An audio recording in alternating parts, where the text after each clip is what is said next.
చేశారు. మన జీవితంలో ప్రభు ఆయన చేస్తున్న అద్భుత ఆశ్చర్య కార్యాలకు మనం ఎప్పుడు కూడా ఒక కృతజ్ఞత కలిగిన హృదయంగానే ఉండాలి. Amen. Hallelujah. Give thanks in all circumstances. 1 Thessalonians 5 says, gives give thanks in all circumstances. అన్ని పరిస్థితుల్లో, ఎలా ఉన్నా సరే పరిస్థితులు, మనం ఆయనకి కృతజ్ఞతలు చెల్లిద్దాం. ఆమేన్. హల్లెలూయా. When you give thanks, God can multiply what has been given to you. ఎప్పుడైతే కృతజ్ఞతగా నువ్వు దేవుని సన్నిధిలోకి నువ్వు నువ్వు ఆయన ఆయన సన్నిధిలోకి ప్రవేశిస్తూ ఉంటావో, అయ్యా నీకు వందనాలు. ఈరోజు నన్ను సజీవ లెక్కల్లో ఉంచావు, నీకు వందనాలు. అయ్యా నాకు ఆహారం ఒకసారి నా చేతుల్లోకి ఇచ్చావు, అయ్యా నీకు స్తోత్రాలు. బహుశా నేను 2 పూటలు తినట్లేదు, ఒక పూట తింటున్నాను ప్రభువా. నువ్వు నాకు ఆహారాన్ని ఇచ్చావయ్యా, నీకు వందనాలు.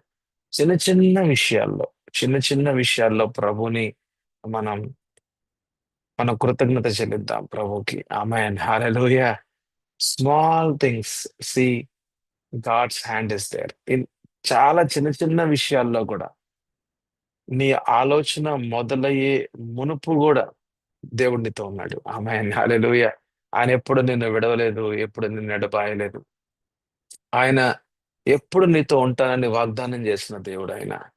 హల్లెలూయా. ఆయన స్వరాన్ని నువ్వు ప్రతిరోజు కూడా వినగలుగుతావు. ఎందుకంటే నీ ఆత్మలో దేవుడు కార్యం చేశాడు కదా. అందుకనే కానీ ఆయన సన్నిధిలోకి రావాలయ్యా. ఆయన సన్నిధిలోకి వచ్చి యేసయ్యా, యేసయ్యా నాతో మాట్లాడు నాయనా. వాక్యాన్ని తెరిచి ఆ వాక్యాన్ని మననం చేస్తున్న సమయాల్లో దేవాది దేవుడు నీతో వ్యక్తిపరంగా మాట్లాడతాడు. ఆమేన్. హల్లెలూయా. ఈరోజు వేకువజామున 3ంటికి నన్ను లేపాడు ప్రభు. ఆయన ఆయన సన్నిధిలోకి రమ్మంటున్నాడు. ఆయన ఆయన సన్నిధిలోకి ఎందుకు రమ్మంటున్నారంటే ప్రభు నాతో మాట్లాడాలని. ప్రభు నాకు కొన్ని విషయాలు చెప్పాలనుకుంటున్నారు.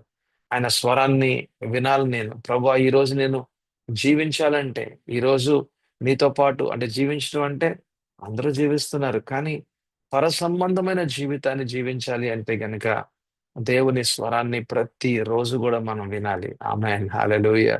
అపవాది స్వరాలు వినబడుతూ ఉంటాయి.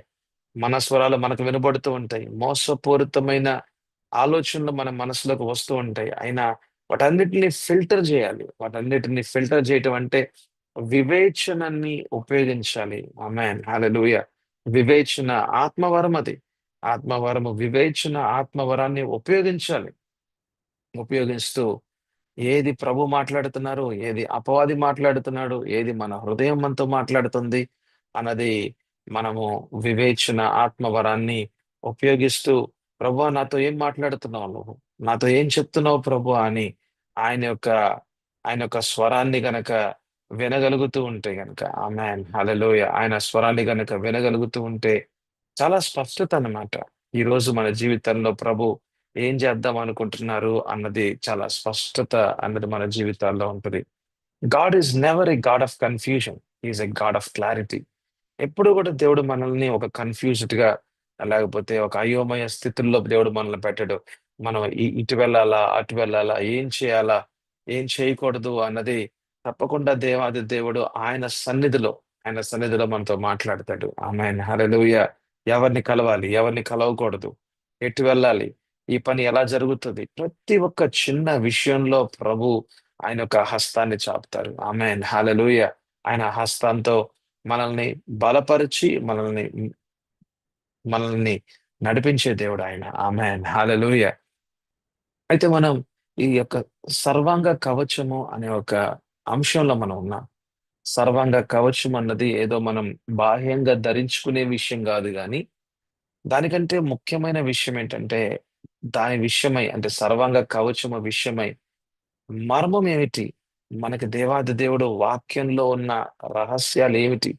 ఆ రహస్యాలు మనతో పరిశుద్ధాత్మ దేవుడు మాట్లాడితే, ఈ సర్వాంగ కవచంలో ఉన్న భాగాలు, వాటి యొక్క ఉపయోగాలు అనేవి మనకు తెలుస్తా ఉంటాయి. అయితే మానవుని జీవితంలో దేవుడు ఎవరు? దేవుని యొక్క స్వభావం ఏమిటి?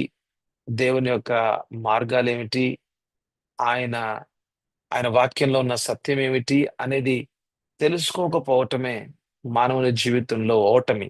మానవుని జీవితంలో ఓటమి. అయితే మానవుడు, మీరు గాని నేను గాని, ప్రతి విశ్వాసి, ఒక అవిశ్వాసి అయినా సరే, మరి దేవాతి దేవుణ్ణి ఎంతగా తెలుసుకుంటూ ఉంటారు. ఆయన యొక్క వాక్యములో లిఖించబడిన సత్యము ఎంతగా లోతుగా తెలుసుకుంటూ ఉంటారో, అంతగా మన ఆత్మీయ జీవితం అన్నది ఒక ఒక స్థిరంగా ఉంటదన్నమాట. ఆమేన్. హల్లెలూయా. మనం ఎఫెసీయులు మరి 6 అధ్యాయంలో మనం ఉన్నాం. ఎఫెసీయులు నూతన నిబంధన నూతన నిబంధన మరి బైబిల్‌లో ఎఫెసీయులు 6 అధ్యాయం మనం 11వ వచనంలో మనం ఉన్నాం. మీరు అపవాది తంత్రములను ఎదిరించుటకు అనే ఒక మాటని మనం కొన్ని రోజుల నుంచి మనం మననం చేస్తూ ఉన్నాం. మీరు అంటే ఇది కేవలము ఒక వ్యక్తి గురించి మాట్లాడటం కాదు గానీ, ప్రతి విశ్వాసితో మాట్లాడుతున్న మాటలివి. ప్రతి విశ్వాసితో మాట్లాడుతున్న మాటలు. అంటే అపవాదిని ఎదిరించే అనుభవాలన్నవి ప్రతి విశ్వాసి జీవితంలో ఉంటాయంట. ఆమేన్. హల్లెలూయా. ప్రతి విశ్వాసి జీవితంలో ఉంటాయంట. మనం మనం అనుకుంటూ ఉంటాం, ప్రతిరోజు గూడా మనం దేవుడిని ఎదుర్కొంటున్నాం. మనం దేవుని సన్నిధిలోకొస్తున్నాం. దేవుడు మనతో ఉంటాడు అని, ఇమ్మానుయేల్ దేవుడుగా ఉన్నాడని. Yes, God's presence is very real. దేవుని సన్నిధి అనేది చాలా వాస్తవికమైన విషయమే. మన సింహాసనం ముందు ఉంటున్నాం. కరెక్టే. అది గూడా అది గూడా వాస్తవమే. మనము ఎక్కడుంటున్నాం మనం? మనం దేవుని సింహాసనం ముందు మనం నీతియుక్తమైన జీవితంగా, నీతి అంటే క్రీస్తు యొక్క నీతిలో మనము ఒకటైన ఆ జీవితంగా మనం దేవుని సన్నిధిలో ఉంటున్నాం. అయినా సరే, దేవుని సన్నిధి మనతో ఉన్నా సరే, మనము అపవాదిని ఎదిరించాలి. ఆమేన్. హల్లెలూయా. మనం దేవుని సన్నిధిలో ఉన్నాం. అపవాదిని ఎదిరించుటకు మనం యుద్ధ భూమిలో గూడా ఉన్నాం. ఆమేన్. హల్లెలూయా. హల్లెలూయా. దేవుని సన్నిధిలో ఉన్నాం. దేవునితో పాటున్నాం. దేవుడే మనకి, ఆయనే మన ధైర్యం. ఆయనే మన యొక్క బలమై ఉన్నాడు. ఆయనే మన యొక్క శక్తి అయి ఉన్నాడు. ఆయనే మన యొక్క ఆయుధమై ఉన్నాడు. ఆమేన్. హల్లెలూయా. ఆయన వాక్యమే మన యొక్క ఆయుధమై ఉంది. కానీ మనము ఆయన మనం ఆయనతో పాటు ఉన్నాము గాని, మనం యుద్ధ భూమిలో గూడా ఉన్నాం. ఆమేన్. హల్లెలూయా. యుద్ధము యెహోవాదే, కానీ యుద్ధ భూమిలో మనము గూడా ఆయనతో పాటు ఉన్నాం. హల్లెలూయా.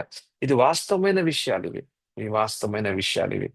అయితే మీరు అపవాది తంత్రములను ఎదిరించుటకు అనంటే, అపవాది తంత్రాలు ఏమిటి అన్నది గూడా మనం తెలుసుకోవాలి. ప్రతి విశ్వాసికి తెలియాల్సిన విషయాలివి. ప్రతి విశ్వాసికి మనము బోధించాల్సిన విషయాలివి. మనం తెలుసుకోవాలి.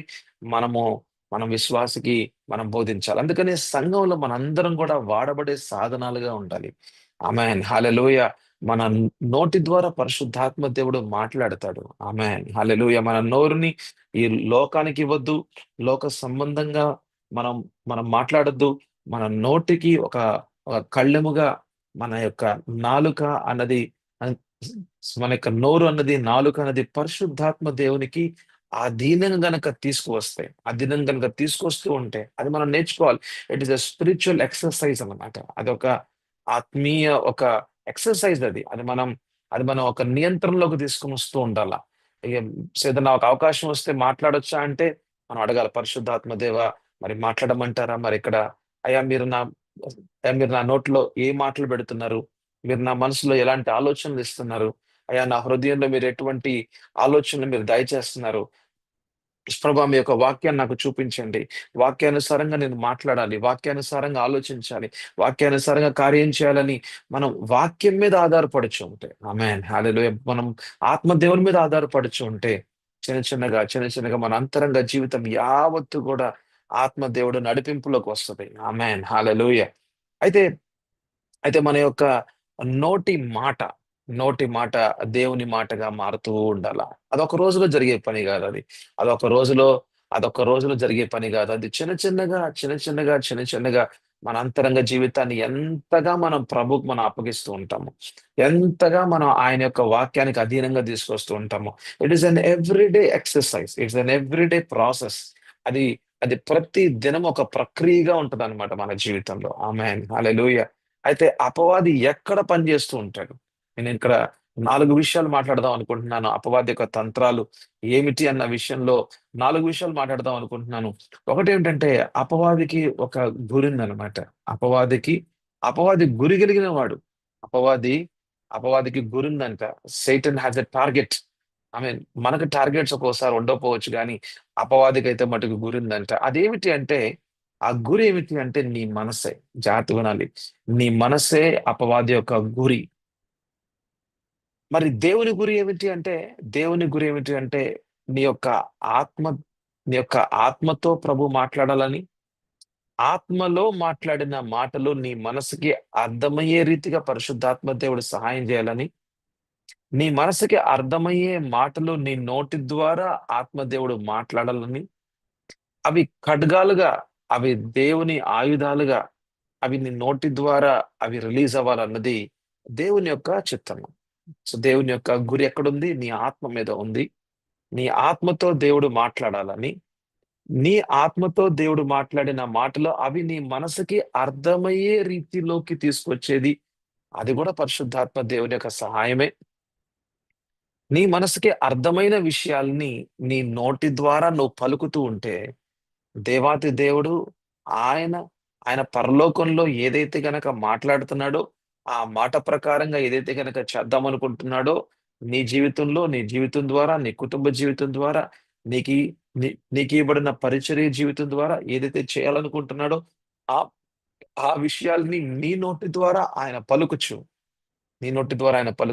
ఆయన కార్యరూపంలోకి తీసుకొస్తూ ఉన్నాడు. అయితే అపవాది కూడా అపవాది కూడా ఇలాంటి పనులే చేస్తూ ఉంటది అనమాట. ఇలాంటి పనులేనంటే వ్యతిరేకంగా whatever God does Satan does quite oppositely. దేవుడు ఏదైతే గనక ఎలాగా ఆయన పని జరిగించుకుంటూ ఉంటాడో దానికి వ్యతిరేకంగా, ఎగ్జాక్ట్లీ వ్యతిరేకంగా అపవాది పనిచేస్తూ ఉంటాడు. దేవాది దేవుడు నీ ఆత్మలో మాట్లాడుచు పరిశుద్ధాత్మ దేవుని ద్వారా నీతో మాట్లాడుచు అదే మాటను నీ మనసుకి అర్థమయ్యే రీతిలోకి తీసుకొస్తూ నీకు అర్థమైన మాటని నీ నోటి ద్వారా ఆత్మదేవుడు నీ నోట్లో పెట్టిన మాటల ద్వారా నువ్వు మాట్లాడుచు ఆ మాట ఆ మాట పలికిన ఆ యొక్క మాట ద్వారా దేవుని దేవుని కార్యాలు జరుగుతూ ఉన్నాయి. అలాగే అపవాది ఏం చేస్తుంటాడంటే అపవాది కూడా మనసు మీద మాట్లాడుచు అపవాది కూడా మాట్లాడతాడు. దేవుడు ఎలా మాట్లాడతాడో అపవాది కూడా మాట్లాడేవాడు. అంటే అపవాది యొక్క స్వరము కూడా మనసు మీద మనసు మీద వినబడుతుంది. అపవాది స్వరము కూడా మనసులో వినబడుతుంది. అపవాది మాట్లాడతాడు. అబద్ధికుడు తన స్వభావము నష్టపరిచే స్వభావము మోసపుచ్చాలి అని నిన్ను మోసంలో నిన్ను నిన్ను ఉంచాలి అని నిన్ను ఒక బందీగా ఉంచాలి అని బానిసగా ఉంచాలి అని అది అపవాది యొక్క ప్లాన్, ఒక అపవాది యొక్క తంత్రము. అయితే అపవాది మాట్లాడతాడు అన్నది బైబిల్ చాలా క్లియర్ గా చెప్తా ఉంది. మనం ఆ విషయాన్ని ఒకసారి మనం చూద్దాం. మనం ఆది కాండంలోకి వెళ్దాం. ఆది కాండము 3వ అధ్యాయము 1వ వచనం నుంచి 7వ వచనం దాకా నేను చదువుతున్నాను. ఇక్కడ అపవాది ఇక్కడ అపవాది సర్పము ద్వారా హవ్వతో మాట్లాడుతున్న విషయాలు మనం చూస్తాం. అయితే అపవాది ఎక్కడ ఎక్కడ గురి కలిగి ఉన్నాడని అంటే మనసు మీద గురి కలిగి ఉన్నాడు. మనసు మీద మాట్లాడతాడు. మనసులోకి అబద్ధాలని తీసుకువస్తారు తీసుకురావడానికి ప్రయత్నం చేస్తాడు. ఈ ఈ అబద్ధాలు ఆ వ్యక్తి నిజముగా లేకపోతే ఒక నిజాలుగా ఒక సత్యముగా స్- స్వీకరించాలి అని చాలా ప్రయత్నం చేస్తాడు. అయితే ఎప్పుడైతే ఆ వ్యక్తి ఆ అబద్ధాన్ని అపవాది ఏదైతే కనుక మాట్లాడిన అబద్ధాన్ని సత్యముగా అనుకుంటాడో ఇక మోసపోతాడు. ఇక ఆ ఆ యొక్క అబద్ధంలోనే ఒక బందీగా ఒక బానిసగా ఉంటాడు. So we have to be very careful with what our mind is thinking. మన మనసు ఏవి ఆలోచిస్తుంది అన్నది మనము చాలా మనము చాలా కేర్ఫుల్ గా ఉండాలి. అయితే మనం ఆలోచించే ఆలోచనలు వాక్యానుసారంగా ఉన్నాయా లేకపోతే వాక్యానికి విరుద్ధంగా ఉన్నాయా అన్నది వివేచించాల్సిన బాధ్యత నీ మీద ఉంది.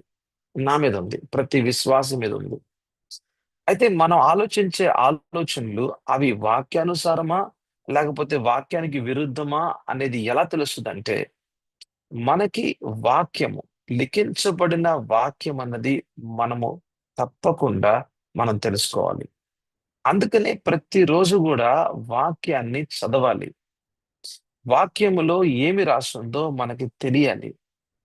ఒకవేళ గనక వాక్యాన్ని చదవకుండా ఉంటే, లిఖించబడిన వాక్యము అంటే లోగోస్ అని అంటాం అనమాట. లోగోస్ అన్నది ఒక గ్రీకు పదము. రిటన్ వర్డ్ అని అంటే లోగోస్ అని అంటాం. లిఖించబడిన వాక్యం అన్నది మనకి తెలియకుండా ఉంటే, ఆ వాక్యం అన్నది మనకు తెలియకుండా ఉంటే, మనము వివేచింపలేము. మన మనసులోకి వస్తున్న ఆలోచనలు, మనము ఆలోచిస్తున్న ఆలోచనలు, అవి వాక్యానుసారంగా ఉన్నాయా? వాక్యానికి విరుద్ధంగా ఉన్నాయా? అన్నది మనము ఈ మనం ఎందుకు వివేచించలేకపోతున్నాము అనంటే, మనకి వాక్యము మనకి తెలీదు గనక. That's why ignorance is the first enemy of man. మానవునికి ఒక ప్రధానమైన శత్రువు ఎవరంటే అపవాది కాదు అని అనుకుంటున్నాను నేను. ఎందుకనంటే అపవాది అయినా సరే, ఒకవేళ నాకు వాక్యం గురించి నాకు బాగా తెలుసనుకోండి. అంటే బాగా తెలుసంటే వాక్యంలో నేను ప్రతిరోజు కూడా నేను నేను వాక్యాన్ని మననం చేస్తూ ఉంటాను. వాక్యంలో నడుస్తూ ఉంటాను. వాక్యాన్ని ఇంకా తెలుసుకుంటూ ఉంటాను అనంటే, ఎంతగా నాలో వెలుగుంటదో, అంతగా అంధకారం అన్నది నా మీద గాని, నాలో గాని పని చేయకుండా ఉంటది. ఎంతగా వెలుగు నాలో ఉంటదో అంటే వాక్యం అంటే వెలుగే గదండీ! వాక్యమైన వెలుగు, జ్యోతిర్మయుడగు దేవుని యొక్క వాక్యము, ఆయన యొక్క వెలుగు నాలో ఉంటే, నాలో అంధకారం అన్నది పని చేయలేదు. ఇప్పుడు ఒక రూమ్‌లో ఉన్నాం మనం. లైట్ ఆన్ చేసాం. లైట్ ఆన్ చేస్తే ఇక్కడ అంధకారం ఉండదు. లైట్ ఆఫ్ చేస్తే అంధకారం ఉంటది. అంటే ఎక్కడైతే వెలుగు ఉంటదో అక్కడ అంధకారం ఉండదన్నమాట. ఎక్కడైతే దేవుని వాక్యం ఉంటదో అక్కడ అపవాది పని చేయలేడు. అపవాది మోసపుంచాలని ఎంతగా ప్రయత్నం చేసినా, ఎంతగా అబద్ధాలు మాట్లాడినా, మనం ఎందుకు మనం నమ్మకుండా ఉంటామంటేనంటే, ఎందుకు మనం నమ్మకుండా ఉంటామంటే, దేవుని వాక్యం మనలో ఉన్నది గనక, ఆయన వెలుగు మనలో ఉన్నది గనక, ఆ వెలుగులో అంధకారం ఏమి చేస్తుంది? ఎలాగా ఎలాగ కార్యకలాపాలు చేస్తా ఉంది? ఎలాంటి తంత్రాలనేవి ఉపయోగిస్తా ఉంది? ఎలాంటి ఆయుధాలు ఉపయోగిస్తా ఉంది? నన్ను ఎక్కడ గురి చేస్తా ఉంది? నన్నెక్కడ నష్టపరచాలని ప్రయత్నం చేస్తా ఉంది. ఇవన్నీ విషయాలు గూడా మనకి చాలా స్పష్టంగా మనకు తె మనకు చాలా స్పష్టంగా మనం తెలుసుకుంటూ ఉంటాం. ఎందుకంటే వెలుగులో ఉన్నాము గదా! వాక్యమైన వెలుగులో ఉన్నాము గదా! అందుకని ప్రతి విశ్వాసి గూడా ప్రతి దినము దేవుని వాక్యాన్ని తప్పకుండా చదవాలండి. ఆమేన్. హల్లెలూయా!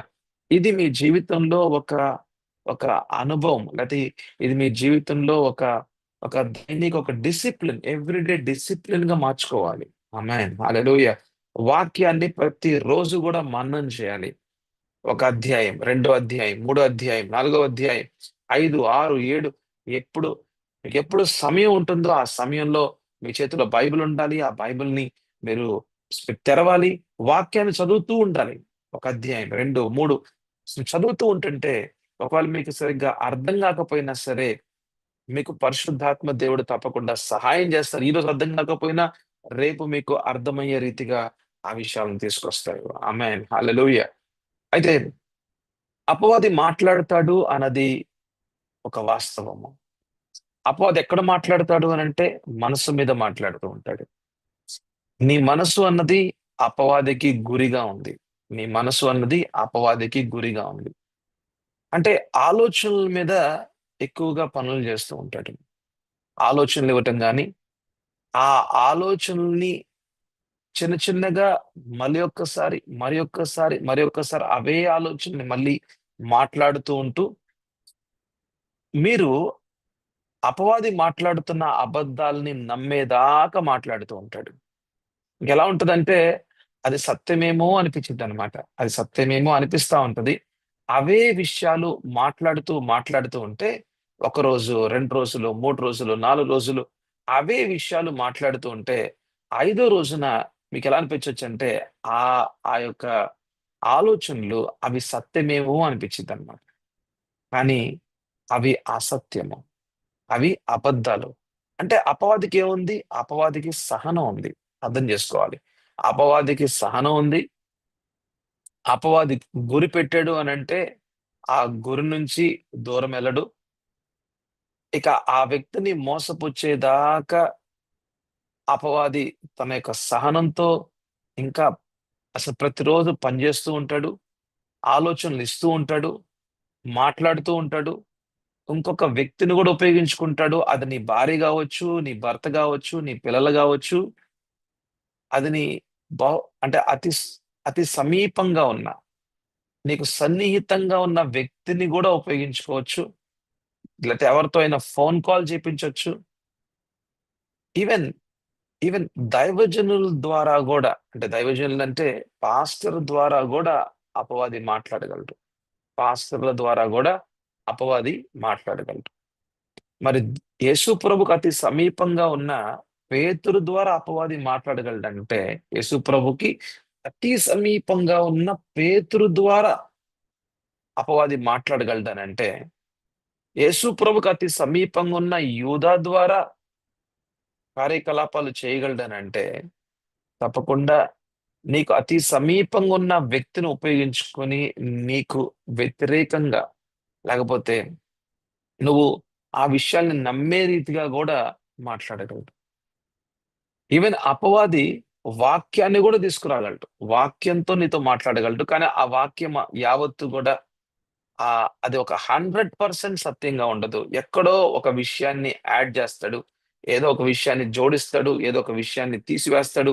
ఆ వాక్యంలో ఉన్న విషయాన్ని జోడిస్తాడు. ఆ వాక్యంలో ఉన్న విషయాన్ని తీసివేస్తాడు. కానీ ఎలా కనబడతదంటే వాక్యమే మాట్లాడుతున్నాడా అన్నట్టుగా ఉంటదనమాట. అంటే వాక్యమే మనం వింటున్నామా అన్నట్టుగా ఉంటదనమాట. ఇదేదో ఇదేదో పరిశుద్ధాత్మ దేవుడు నాతో మాట్లాడుతున్నాడే అన్నట్టుగా ఉంటదన్నమాట. దేవుడే నాతో మాట్లాడుతున్నాడు అన్నట్టుగా ఉంటది గానీ అక్కడ దేవుడు మాట్లాడట్లేదు. అంటే ఇక్కడ చాలా, చాలా ఒక లైన్ అన్నది చాలా సన్నగా ఉందన్నమాట. ఇట్స్ ఎ ఫైన్ లైన్ అన్నమాట. అపవాది మాట్లాడుతున్నాడా? దేవుడు మాట్లాడుతున్నాడా? లేతే నా యొక్క మనసు నాతో మాట్లాడుతుందా? అన్నది it's a very small line ఇది. అది చాలా సన్న గీతలాగా ఉందన్నమాట. అంటే వివేచన ఆత్మ వరం అన్నది మనలో ప్రతి విశ్వాసిలో పని చేయాల్సిన అవసరం ఉందండి. ఆమేన్. హల్లెలూయా. వివేచన అంటే ఏది సత్యమో, ఏది అసత్యమో, ఏది దేవునో, ఈ ఈ ఈ ఏది దేవుని నుంచి వస్తుందో, ఏది అపవాది నుంచి వస్తుందో, ఏది నాలో నుంచి వస్తుందో, ఆ విషయాల్ని మనకు అర్థం కావాలి అంటే మటుకు మనకి పరిశుద్ధాత్మ దేవుని యొక్క ఆత్మ వరము, వివేచన ఆత్మ వరము, డిసర్నింగ్ ఆఫ్ ద స్పిరిట్ అని అంటున్నారు. అయితే వివేచన ఆత్మ వరం అనేది చాలా ప్రాముఖ్యమైన విషయం. హల్లెలూయా! చాలా ప్రాముఖ్యమైన విషయం. అయితే వాక్య భాగంలోకి వెళ్లి చూద్దాం. అపవాది యొక్క తంత్రాలు ఎలా ఉంటాయో అన్నది మన వాక్య భాగంలోకి వెళ్లి చూద్దాం. సో ఆదికాండము 3 అధ్యాయము 1 వచనాన్ని నేను చదువుతున్నాను. దేవుడైన యెహోవా చేసిన సమస్త భూజంతువుల్లో సర్పము యుక్తి గలదై యుండెను. అది ఆ స్త్రీతో ఇది నిజమా? చూసారా? స్త్రీ ద్వారా అంటే ఆహ్, స్త్రీ ద్వారా పాపము జరగాలి. స్త్రీ ద్వారా దేవునికి విరోధంగా కార్యకలాపాలు జరగాలి అన్నది అపవాది యొక్క గురిగా ఉంది.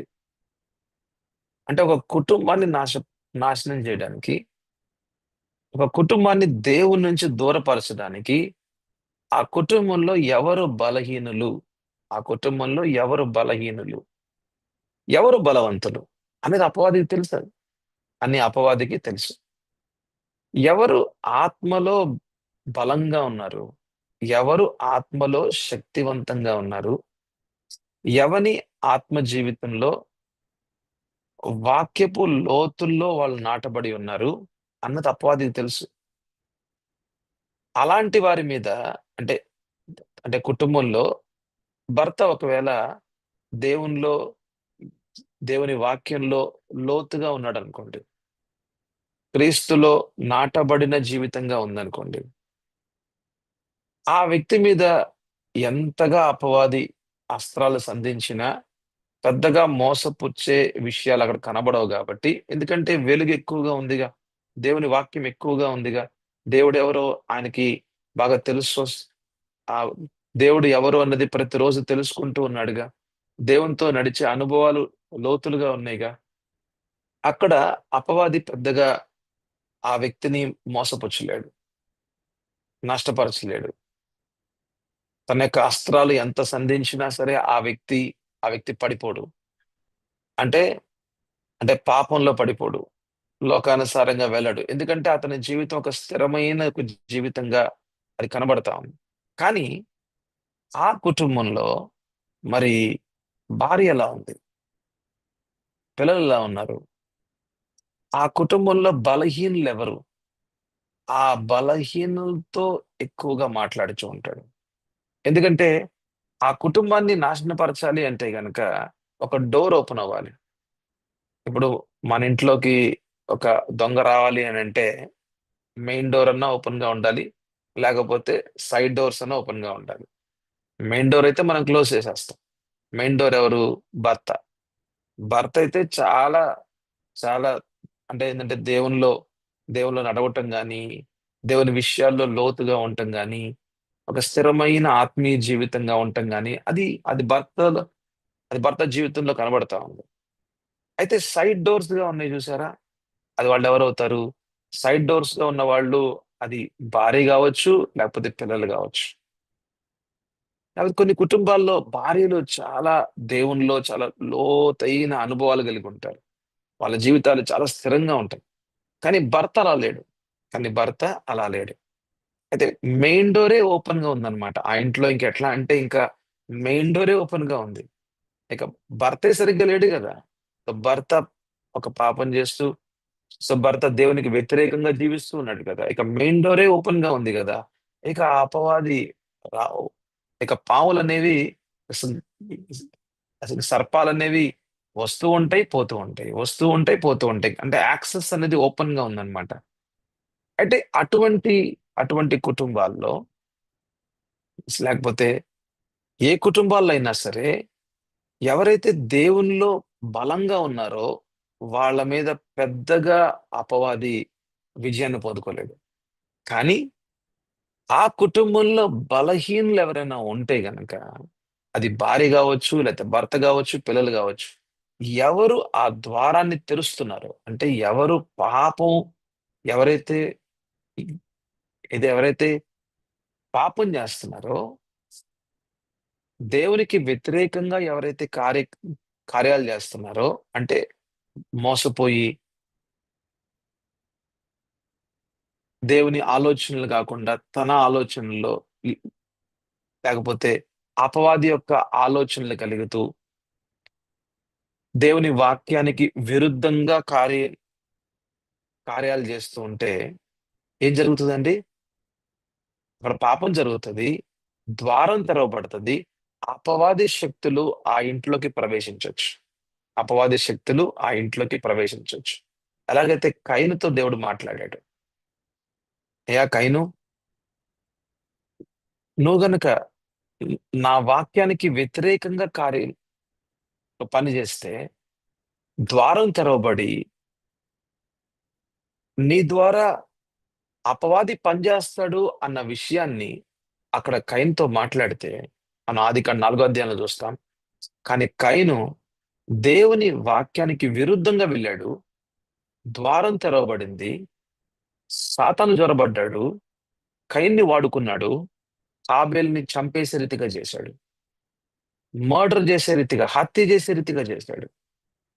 అందుకనే యేసు ప్రభు యోహాను 8 అధ్యాయంలో సాతాను హంతకుడు, హ్మ్, మొట్టమొదటి నుంచే హంతకుడు అన్న విషయాన్ని యేసు ప్రభువారు చెప్పారు. అయితే విషయం ఏంటంటే ఎక్కడైతే పాపం జరుగుతదో అక్కడ అంధకారం అనేది చొరబడతా ఉంది. ద్వారం తెరవబడతా ఉంది. మరి భర్తయితే ఇటువంటి పాప ఇటువంటి పాపముతో కూడిన విషయాల్లోకి వెళ్ళకుండా దేవునితో నడిచేవాడుగా ఉన్నాడు. అయితే భార్య అలా లేకపోతే గనక, భార్య అలాగా లేకపోతే గనక అంటే దేవునిలో ఒక ఒక పటిష్టమైన జీవితంగా ఉండకపోతే భార్య ద్వారా కూడా అపవాది ఇంట్లోకి జొరబడతాడు. ఒకవేళ భార్యాభర్తలు ఇద్దరు అంటే తండ్రి తల్లి ఇద్దరు కూడా ప్రభువులో చాలా ఒక పటిష్టమైన జీవితాన్ని జీవిస్తున్నారు, ఒక స్థిరంగా ఉన్న జీవితాన్ని జీవిస్తున్నారు. ఎక్కడ కూడా అపవాది ఇంకా లోపలికి రాడు, లేకపోతే ఇంకా రాడు కంటే కూడా రాలేడు అన్నట్టుగా కూడా వాళ్ళిద్దరు ఎప్పుడు కూడా ప్రభువులోనే ఆత్మలో వాళ్ళ పరిచర్యలో వాళ్ళ వాళ్ళ పనుల్లో కూడా ఎక్కడ కూడా ఒక నిందారహితమైన జీవితాన్ని జీవిస్తున్నారు. అయితే మరి పిల్లలు ఎలా ఉన్నారు? అయితే పిల్లల యొక్క జీవితాలు ఎలా ఉన్నాయి? వాళ్ళ జీవితాలు బలోపేతంగా ఉన్నాయా? క్రీస్తులో వాళ్ళు బలవంతులుగా ఉన్నారా? ఉ- వాళ్ళ వాళ్ళ జీవితాల్లో దేవుని శక్తితో వాళ్ళు నింపబడుతున్నారా? వాళ్ళు ప్రతిరోజు కూడా దేవుని వాక్యానుసారంగా జీవిస్తున్నారా లేదా అన్నది చాలా ప్రాముఖ్యమైన విషయం. చాలా ప్రాముఖ్యమైన విషయం. అందుకనే కుటుంబము అన్నది, ద హౌస్, ఒక ఇల్లు అన్నది, అది దేవునికి అధీనంగా ఉండాలి. అంటే భర్త, భార్య, పిల్లలు దేవుని రాజ్యంలోకి దేవుని రాజ్యంలో ఉండాలి. ఆయన ఆయన ప్రభుత్వానికి అధీనంగా ఉండాలి. భర్త యొక్క ముఖ్యమైన పరిచర్య బయట కంటే కూడా ఇంట్లోనే. తన భార్యని దేవునిలో ఒక స్థిరమైన జీవితంగా మార్చుకునే ఆ పరిచర్యని దేవుడు భర్తకు అప్పగించాడు. భర్త, భార్య, పిల్లలు దేవునికి అనుగుణంగా జీవించాలి. ఆమేన్, హల్లెలూయా. ఎక్కడైనా సరే ఇంట్లో మరి భర్త యొక్క ఆత్మీయ జీవితం గనక దేవునికి వ్యతిరేకంగా ఉందా, ఆ వ్యక్తిని అపవాది వాడుకోగలడు. ఒకవేళ భార్య యొక్క ఆత్మీయ జీవితం దేవునికి వ్యతిరేకంగా ఉందా, అపవాది ఆ వ్యక్తిని వాడుకోగలడు. మరి పిల్లలు ఎలా ఉన్నారు? వీటన్నిటి మీద మనము మనము మన యొక్క కళ్ళు ఉండాలి. మనం ప్రార్థన చేయాలి. ఒక ఒక ఇంట్లో కేవలం ప్రార్థన మాత్రమే కాదు గాని దేవుని వాక్యాన్ని ఇంటిలో మనము బోధించాలి. ఆమేన్, హల్లెలూయా. అందుకనే ఫ్యామిలీ ప్రేయర్ అన్నది చాలా ప్రాముఖ్యమండి.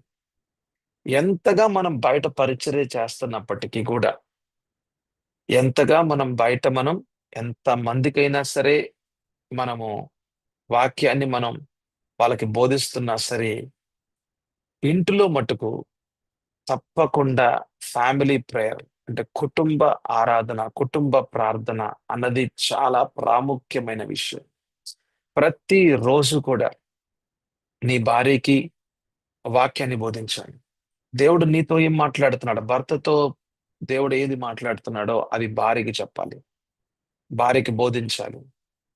భార్యతో ఒకవేళ అంటే ఆ ఇంట్లో భర్త అంతగా ప్రభుతో ఒక సన్నిహితమైన సంబంధంలో ఉండకపోతే గనుక భార్యతో ప్రభు ఏం మాట్లాడుతున్నారంటే భార్య అయితే ప్రభువుతో అతి సమీపంగా వెళ్తా ఉంది. దేవునితో ఒక సన్నిహితమైన సంబంధంలో జీవిస్తా ఉంటే దేవుడు ఏదైతే మాట్లాడుతున్నాడో భార్యతో ఆ విషయాల్ని భర్తకి తెలియపరచాలి.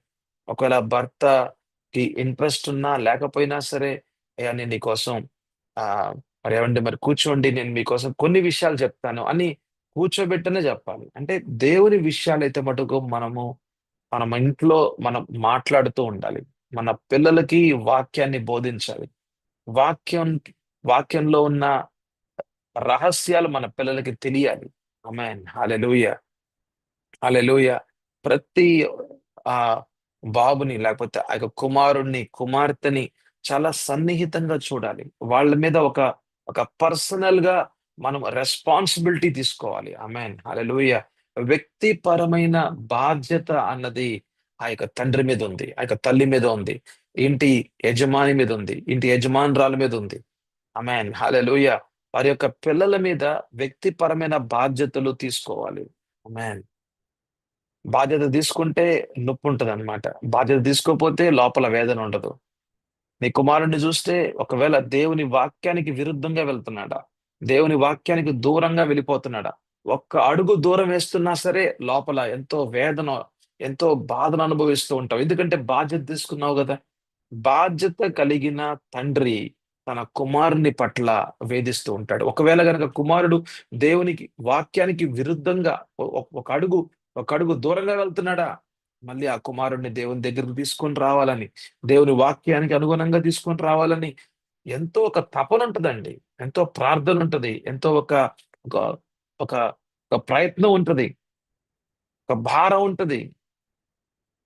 ఆ యొక్క పని ఉంటది. ఆ ఆ కుమారునితో కూర్చోవాలి. ఆ కుమారునితో కూర్చోవాలి. ఆ కుమార్తెతో కూర్చోవాలి. సమయం ఇవ్వాలి. క్వాలిటీ టైమ్‌ని ఒక ఒక ప్రశస్తమైన సమయాన్ని మన పిల్లలతో మనం గడపాలి. ఆమేన్. హల్లెలూయా. ప్రతి తండ్రి గడపాలి.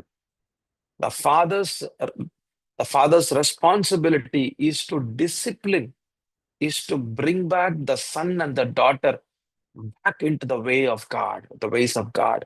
ఆమేన్. హల్లెలూయా. సో, ఒక ఒక కుటుంబంలో ఉన్న ఆ తండ్రికి గొప్ప బాధ్యత ఉంది. ఆ గొప్ప బాధ్యత ఏంటంటే తన యొక్క తన యొక్క కుమారుల్ని, కుమార్తెల్ని దేవుని మార్గంలోకి తీసుకొని రావాలి. ఒకవేళ గనక వాళ్ళు దేవుని మార్గానికి దూరంగా వెళ్తున్నారా? వాళ్ళేం చూస్తున్నారు? వాళ్ళేం చేస్తున్నారు? వాళ్ళ యొక్క దినచర్య ఎలా ఉంది? సమయాన్ని వ్యర్థపరుస్తున్నారా? లేకపోతే సమయాన్ని వినియోగించుకుంటున్నారా? వాళ్ళు ప్రభుకు అతి సమీపంగా నడుస్తున్నారా? దేవుని ఉద్దేశపూర్వకంగా వాళ్ళు ఉంటున్నారా లేదా? వాళ్ళు వాళ్ళు ప్రతిరోజు వాక్యాన్ని నేర్చుకుంటున్నారా? వాళ్ళు వాక్యాన్ని చదువుతున్నారా? వాళ్ళ బైబిల్ చదువుతున్నారా లేదా? వాళ్ళ జీవితాలు దేవునికి అధీనంగా ఉంటున్నాయా లేదా? వాళ్ళు ఒక భయభక్తులతో జీవిస్తున్నారా లేదా? వాళ్ళు పిల్లలు మరి తల్లికి, తండ్రికి అధీనంగా ఉంటున్నారా లేదా? వాళ్ళు విధేయులుగా మారుతున్నారా లేదా? లేతే అవిధేయతలోనే వెళ్తున్నారా? వాళ్ళు స్కూల్‌కెళ్తున్నారు. వాళ్ళు వాళ్ళు కాలేజ్‌కెళ్తున్నారు. వాళ్ళ యొక్క చదువులు ఎలా ఉన్నాయి? వాళ్ళ యొక్క వాళ్ళకి దినచర్య ఎలా ఉంది? మరి స్కూల్‌లో వాళ్ళు ఒక డిసిప్లిన్‌గా ఉంటున్నారా లేదా? లేకపోతే ఒక లేకపోతే లోకానుసారంగా వెళ్ళిపోతున్నారా? లోకాచారాలకి ఎక్కడో వాళ్ళ చేతిలో అప్పగిస్తున్నారా? ఇవన్నీ విషయాలు ఒక ఒక ఇంటిని మన చేతికి అప్పగిస్తున్నాడు దేవుడు. ఒక ఇంటిని మన యొక్క బాధ్యతకి అప్పగించారు అనంటే, వాటి మీద మనం ఒక బాధ్యతగా మనం ఉండాలి. వాటి మీద మన యొక్క కన్నుండాలి. వాటి గురించి మన ఇంటి గురించి మనం ఆలోచించాలి. మనం ప్రార్థన చేయాలి. ఆమేన్. దేవాది దేవుడు నాతో ఏం మాట్లాడుతున్నాడు? ఇంటి యజమానితో, భర్తతో, ఆ తండ్రితో ఏం మాట్లాడుతున్నాడు? ప్రతి ఉదయం గూడా 4 కన్నా, 3 కన్నా, 4 కన్నా లేచి దేవుని సన్నిధిలో మనము గడిపే వారంగా ఉండాలి. ఆమేన్. హల్లెలూయా. మన ప్రభు స్వరాన్ని వినాలి. మన ఇంటిని యేసు ప్రభు యొక్క రక్తము క్రిందకి తీసుకొని వచ్చి మనము మన ప్రార్థనా పూర్వకంగా ప్రతిరోజు గూడా ఒక యాజకుడుగా పనిచేయాలి భర్త. యాజకుడుగా పనిచేయాలి తండ్రి. ఆమేన్. హల్లెలూయా. అయితే మరి ఇంట్లో ఉన్న బలహీనతలు వాటిల్ని వాటిల్ని బలాలుగా మార్చుకోవాలి అంటే గనక దేవుని వాక్యాన్ని మన ఇంట్లో మనం బోధించాలి. దేవుని వాక్యాన్ని మన ఇంట్లో మనము మాట్లాడుతూ ఉండాలి. అది కుటుంబ ప్రార్థనలో మనం తీసుకొని రావాలి. ఆమేన్. హల్లెలూయా. అయితే ఇక్కడ చూసినట్లయితే అపవాది ఎవరిని పట్టుకున్నాడనంటే, నేను ఇలా అనుకుంటున్నాను. మరి ఆదాము ఇంట్లో హవ్వ బలహీనురాలుగా ఉండొచ్చు. లేకపోతే హవ్వకి దేవుని వాక్యం తెలుసు గాని, ఎక్కడో లోతుల్లో ఆ వాక్యంలో నాటబడని వ్యక్తిగా ఉండొచ్చు. అందుకనే అపవాది ఎప్పుడు ఆదాము లేకుండా ఉన్నాడో ఎప్పుడు ఆదాము లేకుండా ఉన్నాడో హవ్వ దగ్గర, ఆ సమయాన్ని చూసుకొని హవ్వ ఒంటరిగా ఉన్నప్పుడు అపవాది సర్పం ద్వారా మాట్లాడుతున్నాడు. చూసారా? ఆదాము లేనప్పుడు హవ్వ ఒంటరిగా ఉన్నప్పుడు ఆదాము లేనప్పుడు హవ్వ ఒంటరిగా ఉన్నప్పుడు హవ్వలో ఉన్న బలహీనతల్ని గుర్తిస్తూ దేవుని వాక్యంలో దేవుడు మాట్లాడుతున్న వాక్యం, దేవుడు మాట్లాడిన వాక్యంలో ఎక్కడో లోతుగా నాటబడని జీవితంగా ఉన్నది అన్నది అపవాది గుర్తించింది. అపవాది గుర్తించాడు. ఆదాము కుటుంబంలో హవ్వ ఒక ఒక బలహీన ఘటంగా ఉంది అని, ఒక బలహీన పాత్రగా ఉన్నది అన్నది అపవాది గుర్తించాడు. ఒంటరితనంలో లేకపోతే ఒంటరితనం కాదు కానీ ఒంటరిగా ఉన్న ఆ సమయంలో ఒంటరిగా ఉన్న ఆ సమయంలో అపవాది సర్పం ద్వారా హవ్వతో మాట్లాడాడు. ఆ విషయాన్ని మనం ఆదికాండం 3వ అధ్యాయం 1వ వచనంలో మనం చూస్తున్నాం. దేవుడైన యెహోవా చేసిన సమస్త భూజంతువుల్లో సర్పము యుక్తి గలదై ఉండెను. అది ఆ స్త్రీతో, ఇది నిజమా? ఈ తోట చెట్లలో దేని ఫలములనైనను మీరు తినకూడదని దేవుడు చెప్పెనా అని అడిగాను. అంటే అపవాది ఒక జంతువుని వాడుకోగలడు. ఒక వ్యక్తిని కూడా వాడుకోగలడు. ఇక్కడ సర్పాన్ని వాడుకుంటున్నాడు.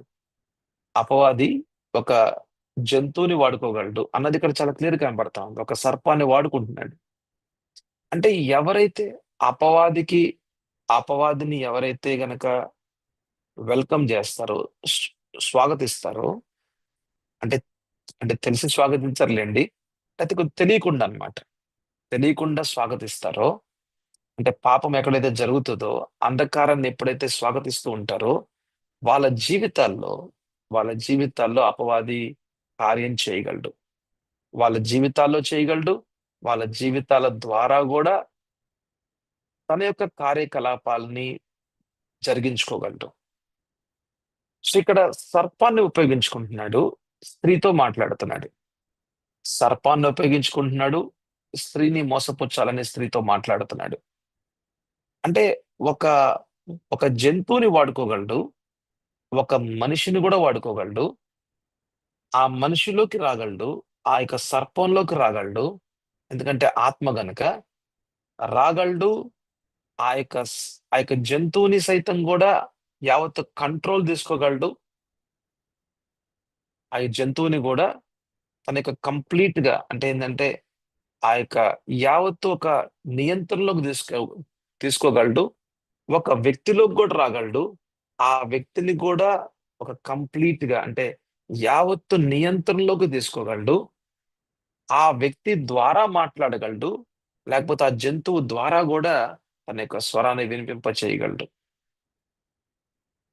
ఒక వ్యక్తి మాట్లాడాలి అంటే గనక అంటే ఇప్పుడు నేను మాట్లాడాలి అంటే గనక నా యొక్క చిత్తము, నా యొక్క ఆలోచన, నా యొక్క చిత్తము అది పనిచేస్తూ ఉండాలన్నమాట. కానీ ఒక వ్యక్తి ద్వారా అపవాది మాట్లాడాలి అంటే ఆ వ్యక్తి యొక్క చిత్తాన్ని సైతము కూడా అపవాది కంట్రోల్‌లోకి తీసుకొని ఇక ఆ ఆ వ్యక్తి యొక్క నోట్లో అపవాది మాటల్ని పెట్టి ఆ యొక్క ఆ యొక్క ఆ యొక్క తంత్రాలు, ఆ యొక్క మంత్రాలను కూడా పెట్టి ఆ నోటి ద్వారా అపవాది తన మాటల్ని మాట్లాడగలడు. సో, ఇక్కడ అదే పని జరుగుతుందనమాట. సర్పము ద్వారా అపవాది మాట్లాడుతున్నాడు. స్త్రీతో మాట్లాడుతున్నాడు. అయితే ఒక అయితే ఒక ప్రశ్నను తీసుకొస్తున్నాడు. అంటే ప్రశ్న అంటే డౌట్. ఒక అనుమానాన్ని తీసుకొస్తున్నాడు. అంటే అబద్ధం అన్నది అనుమానాన్ని తీసుకొస్తది. సత్యం అన్నది వాస్తవాన్ని తీసుకొస్తది. సత్యం అన్నది ఉత్తరాన్ని తీసుకొస్తది. The truth brings solution. Truth brings answer. But lie brings doubt a question. అబద్ధం అన్నది అనుమానాన్ని తీసుకొస్తది. ఒక ప్రశ్నను తీసుకొస్తది.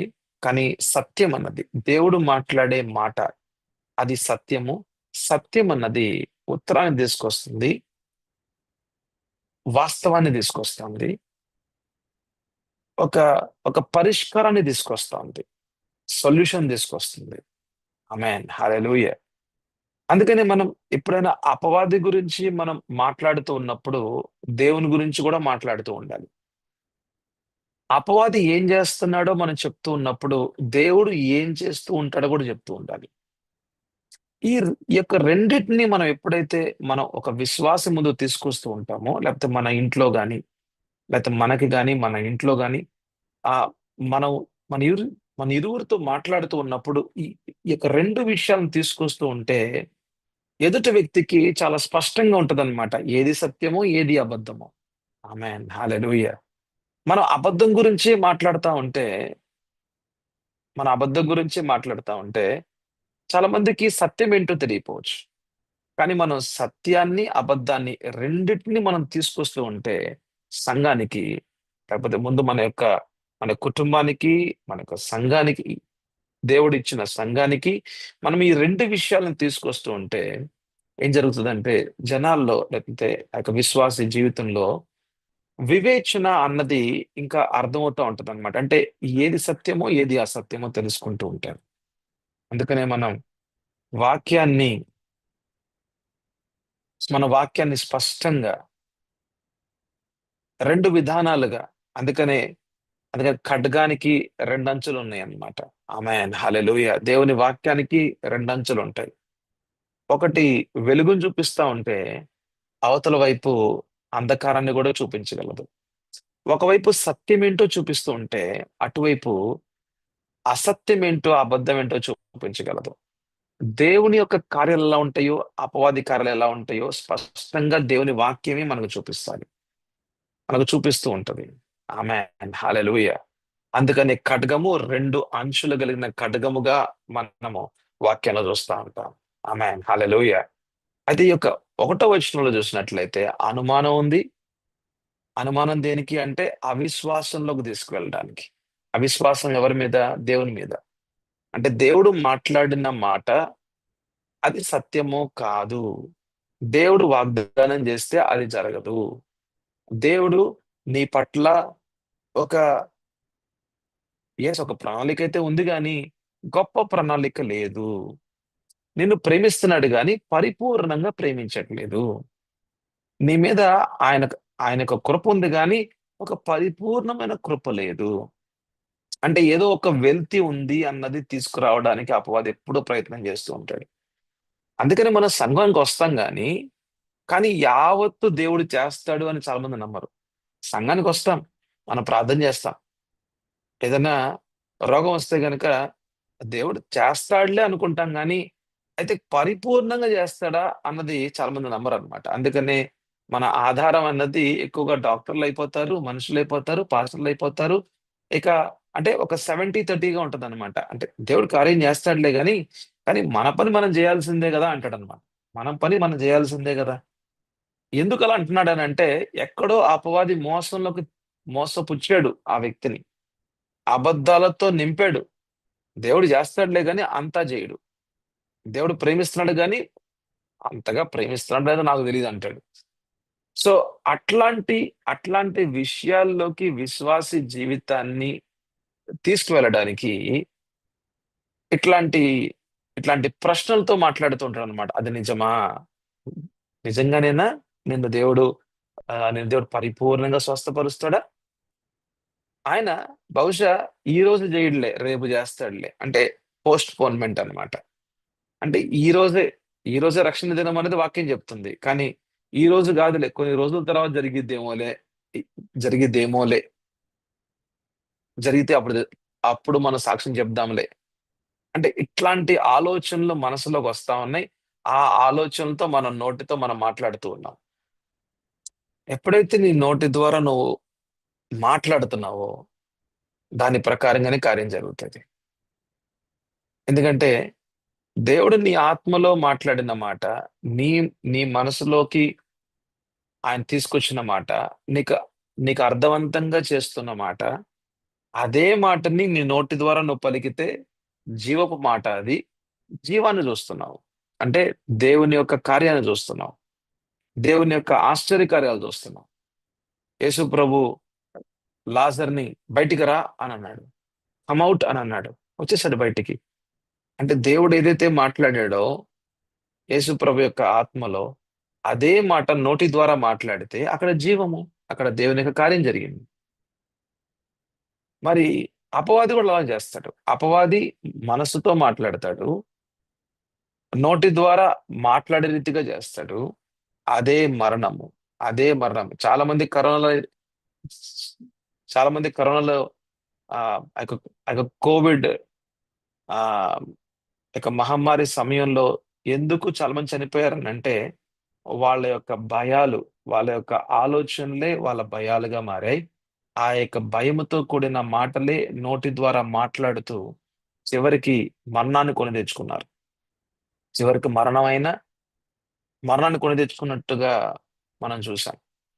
అంటే మరణపు దురాత్మలు వాళ్ళ మీద పని చేసే రీతిగా వాళ్ళ నోటి ద్వారా మాట్లాడే మాటలే వాళ్ళని మరణపు దురాత్మలకు అప్పగించే రీతిగా చేసింది. చాలా మంది చనిపోయారు. చాలా మంది రోగంతో చనిపోలేదు కానీ భయంతో చనిపోయారు. ఎందుకు అనంటే జీవము, మరణము నోటి వశముగా ఉంది. మన నోటి ద్వారా మాట్లాడే మాటలు అది జీవం వైపు తీసుకెళ్తది, లేకపోతే మరణం వైపు తీసుకెళ్తది. ఆమేన్. హల్లెలూయా. చూసారా? దేవుని యొక్క వాక్య భాగంలో ఉన్న లోతైన మనం మర్మాల్ని మనం మననం చేస్తూ ఉంటుంటే ఇంకా మనకి వాక్య భాగంలో ఉన్న విషయాలు మనకి వ్యక్తిపరంగా మనం తెలుసుకుంటూ ఉంటేనే మన ఆత్మీయ జీవితాలు అనేవి స్థిరపరచబడుతూ ఉంటాయి. ఆమేన్. హల్లెలూయా. ప్రార్థన చేసుకుందాం. అలాగే రేపొద్దున మళ్ళీ మనం వాక్య భాగంలో నుంచి ఇంకా కొంచెం లోతుల్లోకి వెళ్ళి అపవాది కార్యాలు ఎలా ఉంటాయి, దేవుని కార్యాలు ఎలాగ ఉంటాయి, దేవుడు ఆయన మాట్లాడే మాటలు సత్యాలు ఎలాగుంటాయి, అపవాది మాట్లాడే మాటలు అబద్ధాలు ఎలాగుంటాయి, సత్యం మనకు విడుదల చేస్తుంది, అపవాది మనల్ని బానిసలుగా మనల్ని ఉంచుతుంది. ఆ విషయాల్ని మనం చిన్న చిన్నగా మనం తెలుసుకుంటూ మన జీవితాల్ని మన కుటుంబాల్ని సంరక్షించుకుందాం. దేవుని యొక్క వాక్యము క్రింద ఆయన యొక్క ఆయన యొక్క రెక్కల క్రింద మనం ఆయన సన్నిధిలో మనం జీవిద్దాం.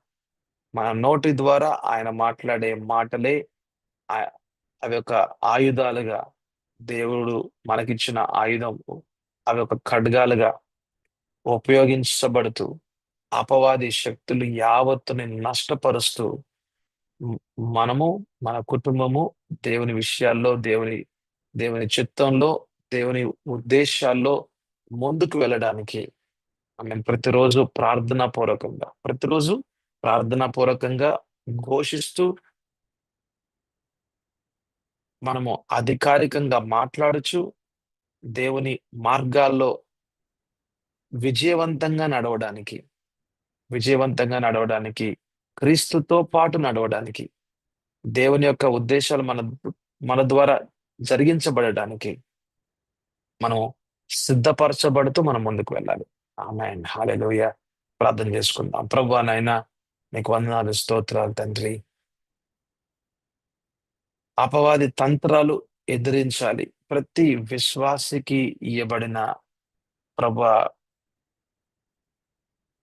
ప్రతి విశ్వాసికి ఇవ్వబడిన ఆత్మీయ జీవితంలో ఇది ఒక వాస్తవము. ప్రభువా నాయనా, మేము అర్థం చేసుకోవాలి. మేము యుద్ధ భూమిలో ఉన్నామని. ప్రతిరోజు మేము అలర్ట్ గా ఉండాలి.